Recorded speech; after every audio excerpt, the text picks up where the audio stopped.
So we're exploring something incomprehensible, totally incomprehensible. This message or communication is just completely, it's boundless. It's about boundlessness.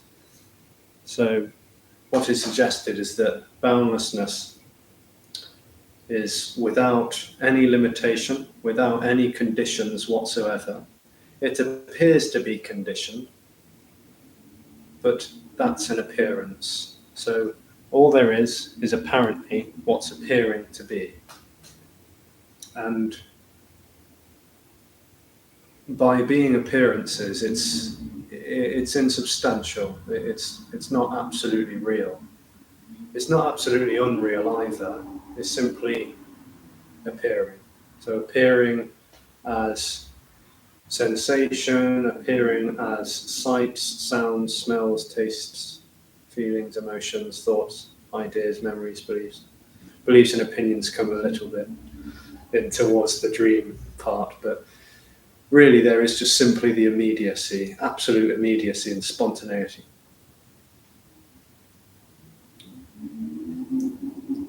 It's total spontaneity. And being limitless, being boundless, being unconditional, being totally radical and alive, it's not going anywhere. It's not coming from anywhere either. It's not coming from, it's not going to, it's just simply what is. Not yet, not yet.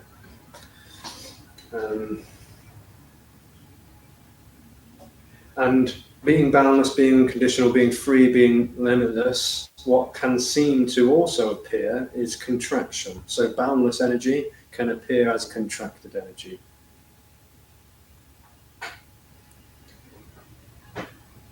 Limitless energy can appear as limited energy. Infinite can appear as finite. Absolute appears as relative. So this is when everything seems to become personal and individualized. So what seems to happen is an energy in the so-called human experience. The human experience of contracted energy, and then there seems to be a separation. So when this contracted energy appears, it's felt as a subject, and it's felt as a position. So the position is like creating a sense of space. So it's here, there's apparent contracted energy, and it feels localized, it feels to be here in space, and by taking a position, there simultaneously seems to exist. So here and there. And what seems to also happen is thoughts and ideas and memories pop up. And so there's now a sense of now. There's a sense of now and then. So this is the appearance of duality. So out of non-duality appears duality. Here and there, now and then, subject, object. And that's all completely free and boundless, but what seems to come along with that is a sense of dis-ease, a sense of dissatisfaction. So this dissatisfaction seems to be felt somehow for the human, which is now feeling itself to be a real, localized, individual human being with free will and choice. So now it feels like it's a separate individual from everything else it's seeing, hearing, tasting, touching, smelling, but it also feels separate from what it's thinking and feeling as well. So even thoughts and feelings are perceptions that are at a distance from me. And this dissatisfaction is felt as some kind of energetic agitation, it seems. And by feeling sort of agitated, what starts to happen is seeking. So it's as though it feels like something's lost, like something is lost, and so I need to go looking for it. I need to go looking for that which I have lost. It also seems to feel incomplete, so it goes looking to be complete or to feel complete. It feels separate, so it looks to be whole again. It looks for wholeness. And rather sad news for that apparent contracted energy is that what it's actually looking for is already what is. So everything that's appearing is already wholeness. It's already complete and fulfilled. It's already everything. It's already boundless. Already, because it's timeless. Time is a limitation that this boundlessness seems to take on. So it seems to take on this sense of everything is limited by time, space, consciousness, and experience. Space and time, all that. It seems to be limited by all of these apparent conditions. And it goes looking, and it goes looking, as probably many of us are knowing about. It's like it goes looking for all sorts of things. It goes looking for wholeness within substances and drugs and other people. It looks for completion within a partner or a friend or a group of friends, a community. It goes looking for wholeness within religion and spirituality as well. It goes in any which direction to find this sense of completion, because what seems to have happened there is a sense that if I move steadily on a path in a direction, then I'll get closer and closer to my true nature, or towards enlightenment, liberation, or something else, the kingdom of God. And this non-duality is simply pointing out, it's exposing that all there is wholeness. The contracted energy doesn't seem to resonate with that because it feels separate from an apparent whole. So it feels cut off and lacking and incomplete and spatial. But somehow or other, through illuminating this and exposing this, for some kind of energy can seem to come about, so can seem to be revealed. And if that was to apparently happen, because it can only really apparently happen, this sort of obviousness, this abundance can be sort of felt, for want of a better word. It's sort of like ringing true. Like, of course, what is happening is totally beyond time and space. This, what I long for, ultimate freedom, the infinite, it can't be limited by a destination. It doesn't live at a destination from here and now. It doesn't live in the future. It's all encompassing. So there's no path to get there, because there is no there. There is just what is. An idea of there is this as well. So this is beyond direction. It's beyond sort of a process or going somewhere. And therefore it's without teaching. It's without prescription. It's not telling anyone what to do, and it's not telling anyone what not to do. It's just simply pointing out what is already. And so that comes without any sort of agenda or meaning or teaching, because it's simply what is. And for some, that can seem to just become more obvious and abundantly the case. But it's not a sense of someone having that as an objective experience. It's actually the end of a felt sense of an objectified reality, an artificial reality, which is an illusion. It's an illusion of boundless, free energy. So there's no process, and there's no need for anything to happen. There's no need for anyone to get this, or to totally fall away or collapse or become enlightened. There's just what is, and anything that apparently happens, which is only apparent because everything is just simply an appearance, is unconditionally free to be what it is.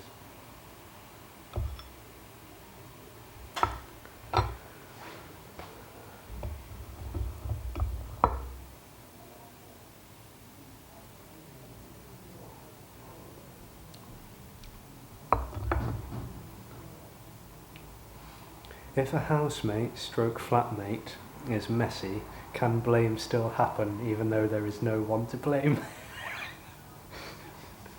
So there can be anger, of course, you know, there might be like an apparent coming home and then seeing a mess and, you know, sort of anger.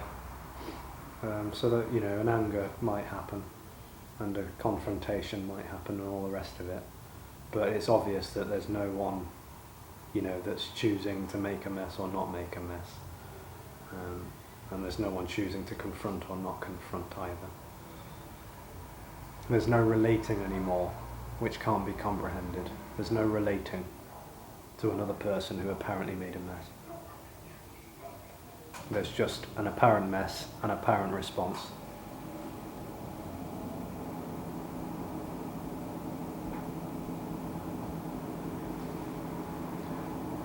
Could you describe how this apparently unfolded for that body? It didn't happen. It's simply a revealing of what is already. So it wasn't really a process.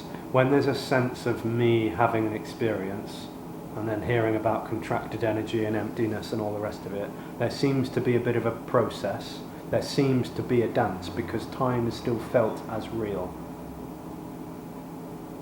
So time is still felt as real, and therefore it feels like there's a process of me falling away or a process of enlightenment, but it's not really like that. It's sort of like the end of a process, but even that's too much.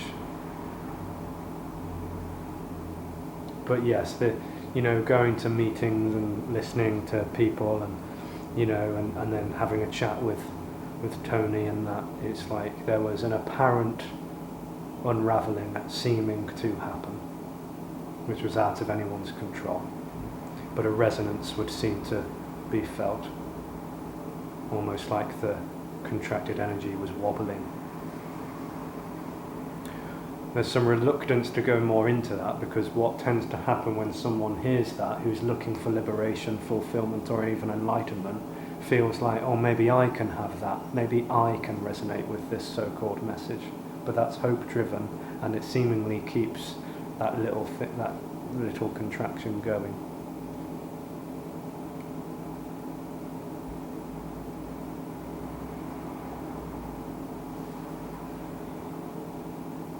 Could you talk about the unfolding affecting the body-mind? For example, how did it affect suffering, such as fear, shame, self-consciousness? Yeah, so fear is an appearance like any other, sadness and anger too, joy, laughter. These things, appear regardless of if there's a sense of someone claiming that or not. But shame and remorse, self-doubt, those things don't tend to come back at all, because it's all about me and my experience and my relating to my body, my mind, my thoughts, my everything. There's no longer that claiming. There's shame and all of those other things, self-doubt, seem to be very sort of self-orientated experiences.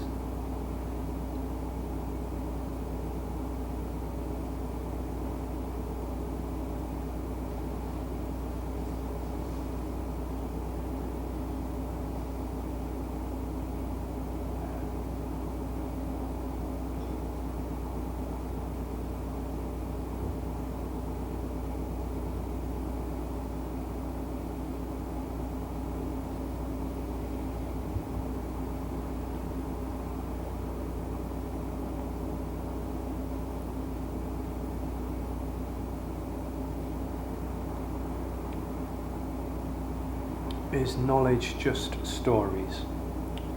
Not necessarily. Knowledge is an experience of separation.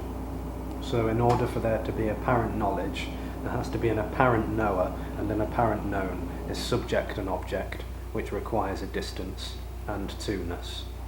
So I am knowing that I am sitting on a chair, or I am knowing that I'm having this conversation with you. When that whole sort of collapse apparently happens, it's just chair, just conversation. There's no longer a sense of distance between anything. Stories too could be another thing that is known. I am knowing the story that I'm telling myself. When that whole thing apparently collapses, stories don't seem to come along anymore. There may be thoughts, obviously, ideas and that. There was no time.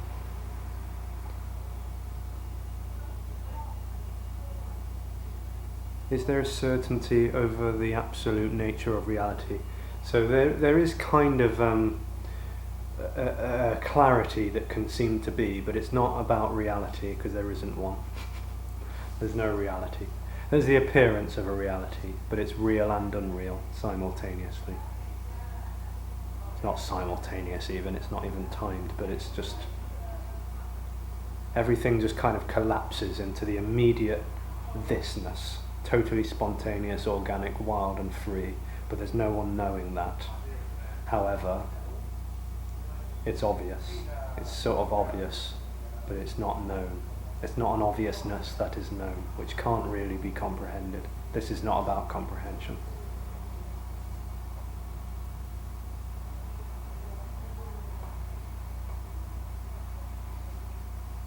Couldn't the appearance of subject-object be just as much an appearance as there not being subject-object? Could this be revelation not just be another subtle appearance? It's got nothing to do with someone knowing that or not knowing that. It's the end of the dream of the felt sense of being a person trying to figure all of this out.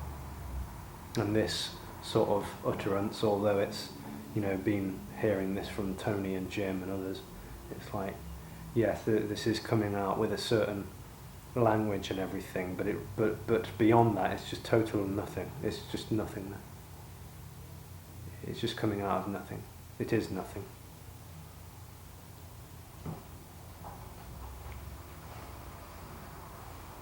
Can dissolving beliefs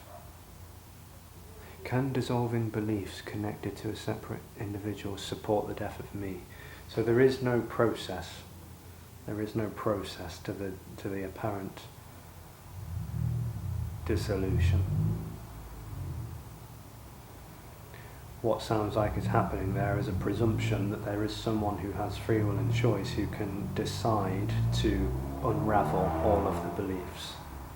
What actually happens is beyond the sense of an individual choosing to unravel. The whole sort of sense that I am in control is actually attention in disguise.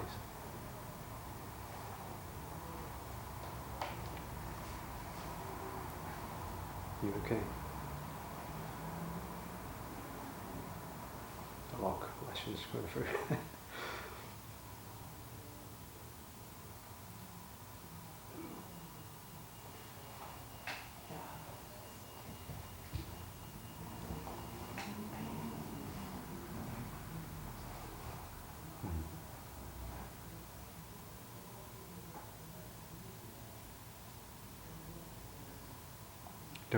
Do I still listen to other non-duality speakers such as Jim?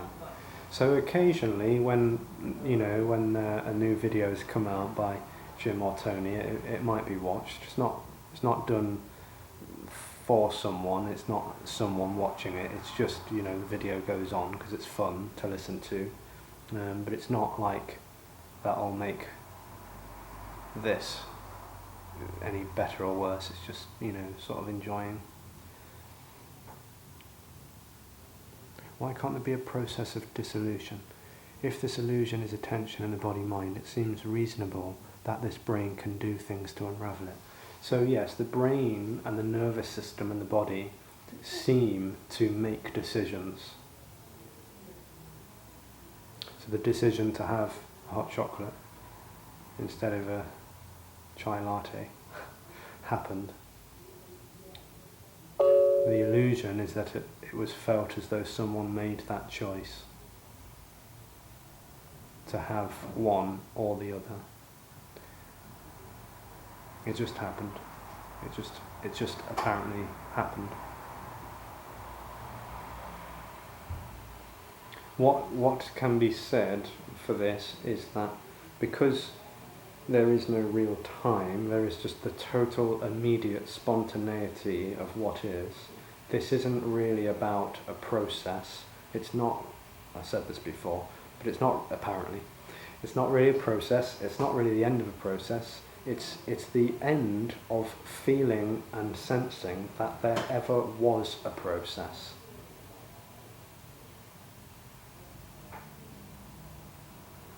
So all the time that there's an apparent sense of someone having an experience, everything seems to be going somewhere, moving in a direction towards something better, moving in a direction towards freedom or wholeness or integration or whatever else the story's conjured up. When that whole thing seems to collapse, it's revealed that by everything already being whole and boundless and beyond time and space, it doesn't need to go anywhere. It doesn't need to be feeling like it's needing to be better than it is. So even anger and sadness and pain is sort of as whole as laughter, play and dance. There's no resistance and there's no time sense in that. Memories still appear, but that's got nothing to do with time. When the whole contracted energy is seemingly in place, everything feels like it's timed, moving on a linear path, past, present, future, going in a direction.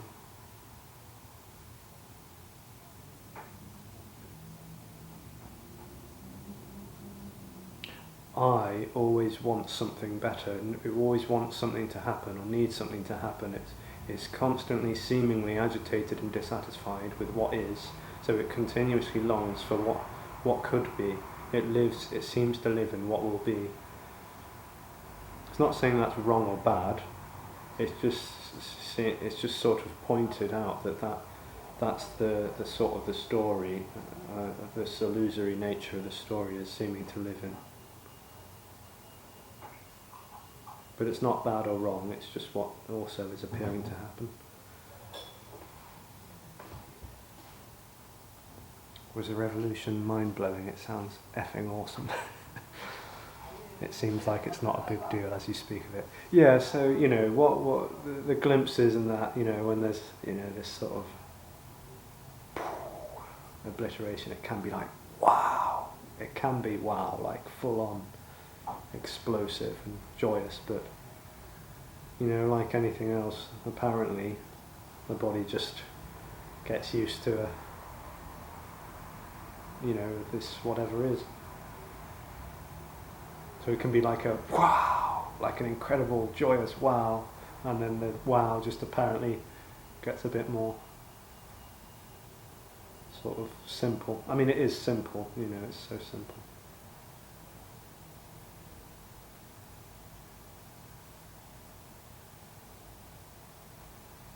Yeah, because obviously it's like apparently unsustainable to be constantly, energetically aroused in sort of sensation and everything.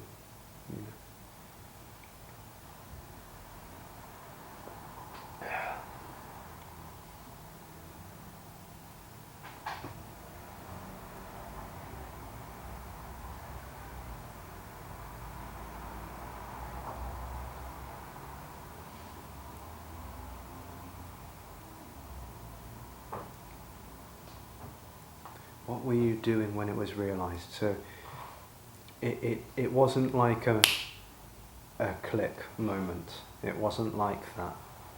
There can never really be a moment when it was said that this is when I was, and then on the other side I wasn't. It wasn't like that. There were apparent flashes and whatnot else, glimpses if you want to call it that. But it was more like just a sort of a gradual, apparently gradual unraveling.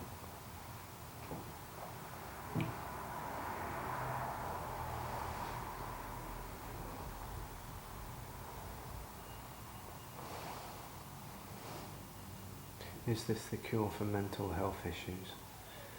So it's not this isn't applied, this isn't something that someone is telling someone else to do.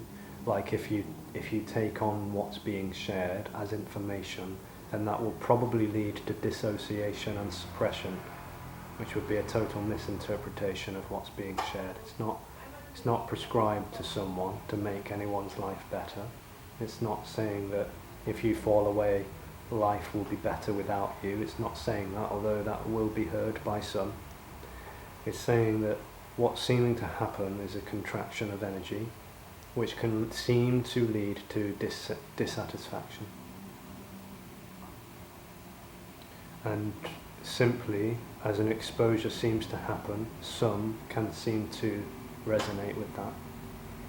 So, to answer the next question below, it's a response. It comes as a response, a joyful one. I mean, it is seemingly enjoyable to talk about and to share this sort of openness of what is. It doesn't land for everyone, because what tends to happen more often is that someone wants to get some kind of teaching or advice out of this, and it doesn't offer advice or teaching. It's simply illuminating that the one looking for a teaching is that experience of looking for something better.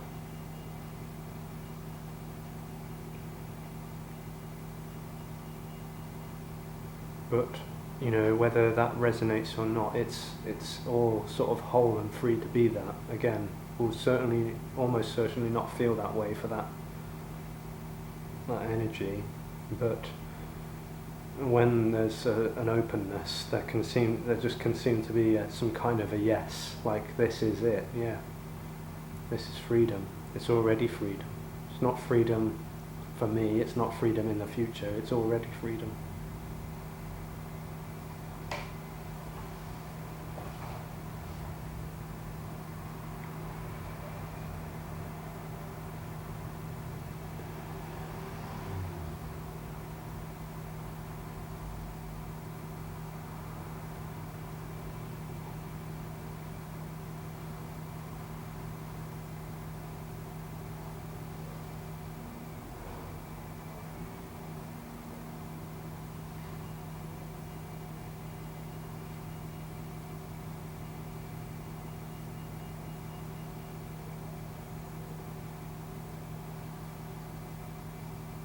If you want to go, it's fine, honestly.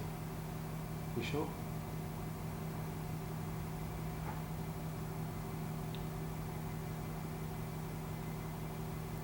How does infinity feel like? Infinity is not a feeling, it's not anything. But what can be said is the body apparently just seems to be more relaxed. At least that's apparently what's happening. What did the Indian sage mean by the phrase, I am that? Yes. So, not sure, but it could be that it's... there'll be loads of interpretations as to what that 3-word pithy statement means.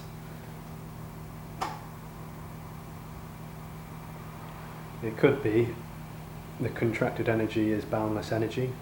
So the contracted energy feeling like me is actually wholeness appearing as a me. An illusion, sort of, the beloved, the divine, boundlessness, or unconditional freedom appearing as an individual, as an apparent individual.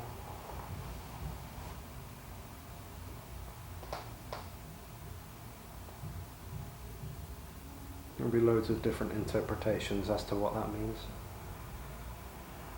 Could mean anything.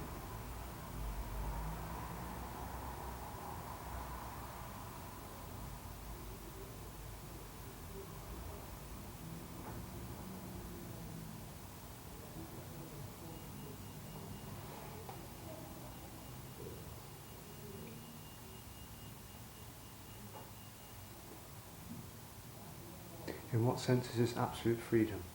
It's freedom because it's everything.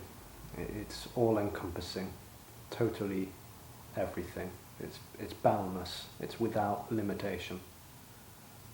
So sometimes called unconditional freedom. Unconditional freedom. So it's not conditioned. It's not limited. It's not finite. It appears to be conditioned, limited, and finite, but that's an appearance. It's just everything, which is no thing at all. There's nothing being everything.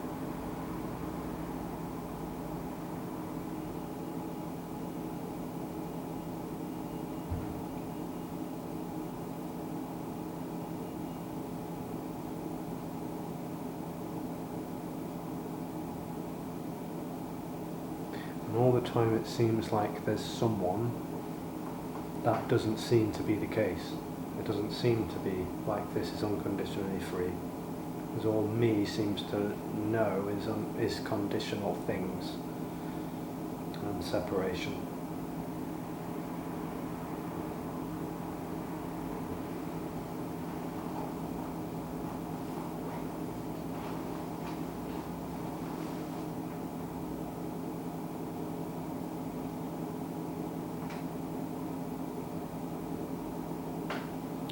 Call it tight.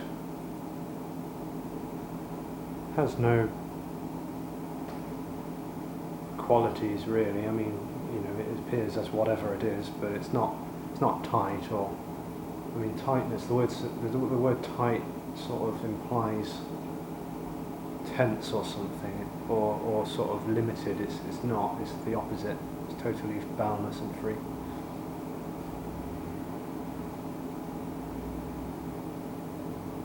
So although there isn't a you to know this revelation in a subject-object way, is it nevertheless known in some way, shape or form?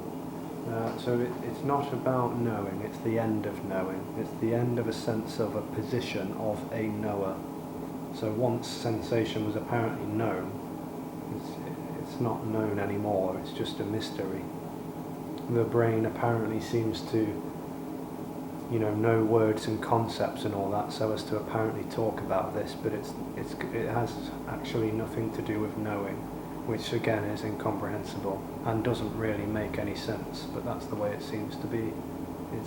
It's beyond knowing, because that sort of contracted energy lives in a subject-object world. It seems to depend on knowing this, knowing that, and so surely, in order for this to be useful, I have to know it somehow. I have to get to know what this is about, and that's just, it seems to continuously get tangled up in concepts and ideas, trying to figure out what this is about.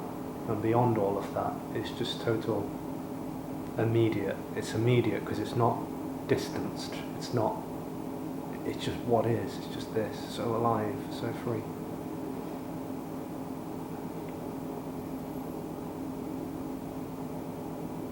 Yeah, so the brain seems to, there seems to be memories and ideas and thoughts, the appearance of language and all that.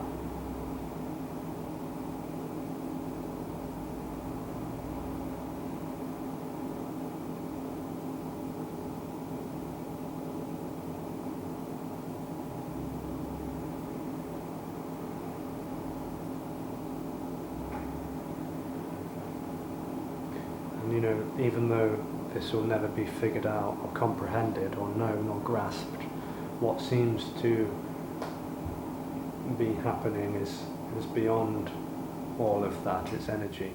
It's energy.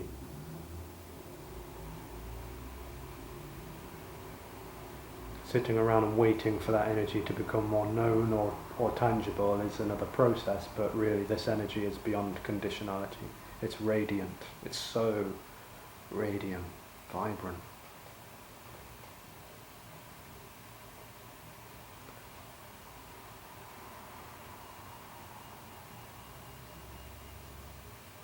Can you just explain with regards to if someone punched you in the arm, that you would feel it but I wouldn't? Yeah, so the idea that there's an I and a you and a me is all part of the story. of separation, which seems to arise out of that, what's already been described multiple times, the contracted energy. But there's just what is. So there's no one any longer feeling sensation, there's just sensation. So there's a sensation, and then there's perhaps a thought about sensation. So if these two bodies are in the same room, apparent room, this maybe feels a sensation, but it's not someone having a sensation, it's just sensation. And then there's perhaps someone saying, I'm having a sensation. But all the time there's this separate experience, all of that feels very real, very sort of separate and substantial. It isn't. The idea that there's a distance is part of the story of separation. It can't be comprehended.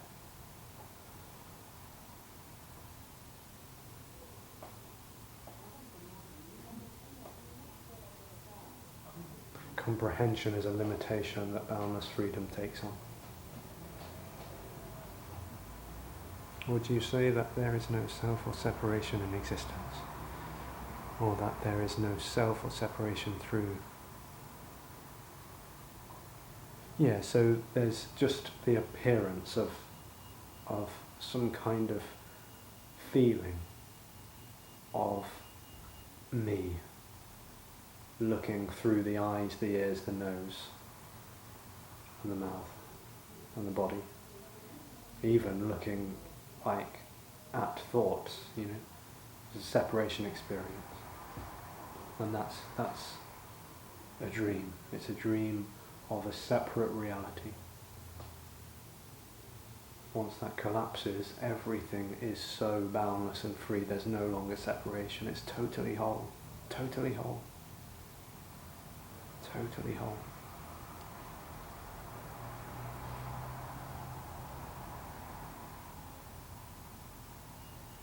It's like a child hurting itself. The reaction is based upon the reaction of the adults or friends.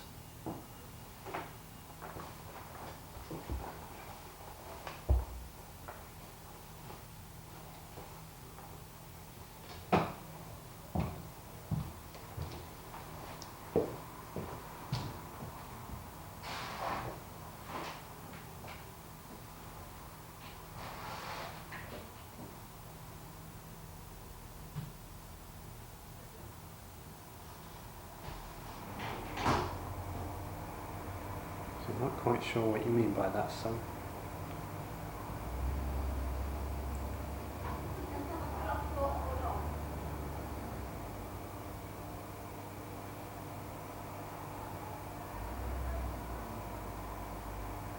All the time it seems like there's this separate energy. It feels like there's a consistency, and everything is like routinely and patterned, structured, ordered.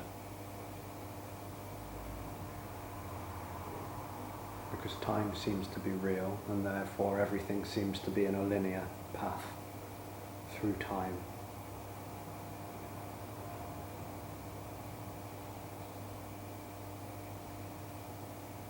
When this whole sort of thing is just obvious, it's like everything is just somehow free falling and free flow.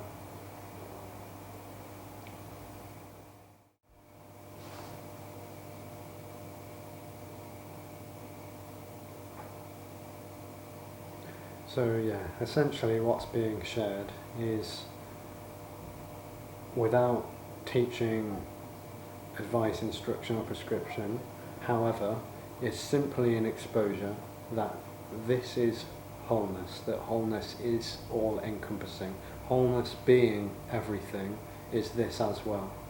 And this is an appearance that wholeness is apparently taking on, but it's not absolutely real and it's not absolutely unreal. It's just appearing to be what is. And it's everything. It's everything. All thoughts, ideas and memories, all sensations, perceptions, all feelings, everything that seems to be is what is. Everything that seems to be is wholeness. Although it may not feel, apparently, whatever my idea of wholeness is, it will not always correlate and resonate with that. But this is a wholeness that's basically boundless, beyond limitation, beyond conditionality. So it's not my wholeness, it's just wholeness. And to that extent, this is what's longed for. The separate individual is not really recognizing that, because it's often or always just too busy looking somewhere else for what is already. It's on a journey looking somewhere else. But really what it longs for, more than anything else, is what is already, because it's beyond time and space. It's just what is. And somehow or other, through an exposure of the isness, it's just that sort of seeking energy can seem to sort of dissolve, to die away, and then all of this irritation and agitation can fall away with it. But that is not a process, and it's not something that someone can choose to do or not, because being wholeness is without agenda. It's not becoming wholeness, it's not becoming better. So when there's an openness or a resonance, that is seemingly felt, and then there's just the end of the separation experience, which was transient. It was porous and insubstantial and illusory. So this is what you're looking for, what everyone is in the world looking for and longing for, more than anything else, is the utter simplicity and spontaneity and immediacy of what is already. Much love.